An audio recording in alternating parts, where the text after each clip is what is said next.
Nilapitan ni dating Bamban Tarlac Mayor Alice Guo ang isang Filipino-Chinese upang tulungan siyang malusutan ang mga problema kaugnay sa pagkakadawit nito sa illegal Philippine Offshore Gaming Operator o POGO sa kanilang bayan.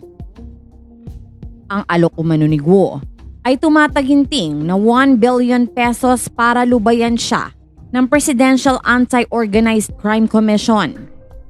Nalaman ni dating Senador Panfilo Lacson ang offer na ito dahil nagkataon na kaibigan niya ang Filipino-Chinese na nilapitan ni Guo.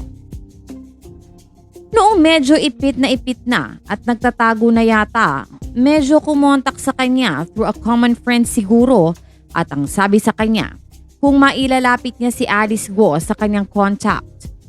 Pagsisiwalat ni Lacson sa isang interview sa radyo nitong Miyerkules.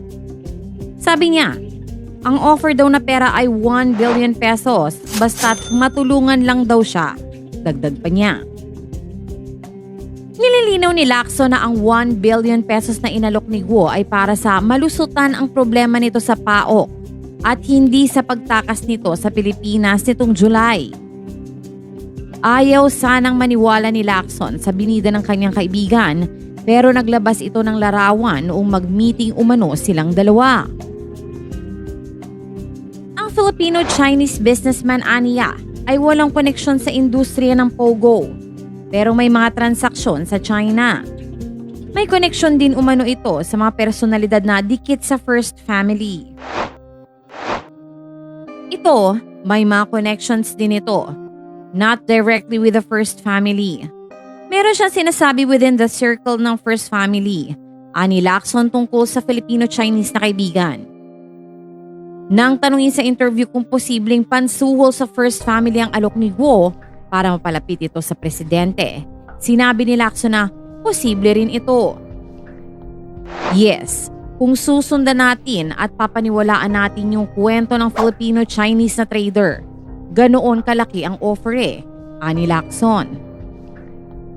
Aniya, kung kaya ni Guo na magbayad ng 1 billion pesos, hindi imposible na masuhulan niya ang korte para ma-dismiss ang kanyang mga kaso. Sinampahan ng PAOK si Guo ng qualified human trafficking, money laundering at tax evasion. Habang ang COMELEC naman ay naghain ng material misrepresentation at ang Solicitor General ay co-warrant petition naman. Samantala, matatandaan na tinukoy sa Senado ang pangalan ng 3 dayuhan na nag-facilitate sa pagtakas ni dating Bamban Tarlac Mayor Alice Guo at ang mga kasabwat nito papuntang Malaysia, Indonesia at Singapore noong July. Kabilang dito sina Duan Renwu, top executive ng Whirlwind Corporation na may-ari ng lupang kinatatayuan ng Lucky South 99 POGO Hub, Wang Ziyang at Wang Ji, presidente ng Lucky South 99. Si Wang Ziyang ang sinasabing boss ng lahat ng mga boss sa POGO. Napag-alaman na ang 3 Chinese nationals ang nag-book ng hotel at nag-ayos ng mga biyahe ng grupo ni Alice Guo sa pamamagitan ng contact sa ground.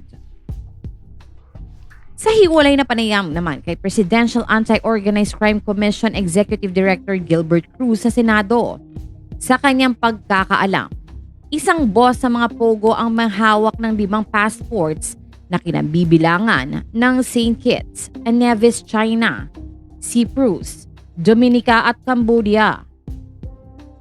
Si Huang ang sinasabing nasa Taiwan na ngayon ayon kay Senator Jinggoy Estrada. Nakatakda naman na magsampa ang Department of Justice ng mga non-bailable qualified human trafficking charges laban kay dating Bamban Tarlac Mayor Alice Guo at ilang pa. Ito ay matapos ang masusing pagsusuri ng mga ebidensya at pahayag ng saksi na nagpapakita ng matibay na posibilidad ng conviction para sa paglabag sa RA 9208, ang Anti-Trafficking in Persons Act of 2003.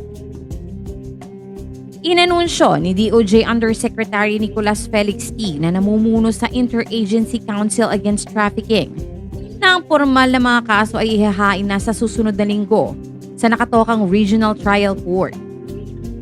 Ang kaso ay nagmula sa reklamo na isinampa ng Philippine National Police Criminal Investigation and Detection Group at ng Presidential Anti-Organized Crime Commission. Ayon sa mga umiiral na batas, ang mga individual na namamahala sa mga establishmento na sangkot sa trafficking ay maaaring panagutin kahit na hindi sila direktang nakilahok sa mga kriminal na gawain katulad ng torture, panggagahasa o forced labor. Kasama ni Guo, nasasampahan ng kaso ang umano'y kanyang mga kasosyo sa negosyo kabilang sina Wang Jiang, isang dayuhan na kinilala ng PAOK bilang boss of all bosses ng mga illegal na Philippine offshore gaming operators. Samantala, nakatanggap si Justice Secretary Jesus Crispin Boying Remulla ng approval mula sa Korte Suprema upang ilipat ang mga kaso ni Guo sa Regional Trial Court Branch 66 ng Capas Tarlac patungo sa National Capital Region.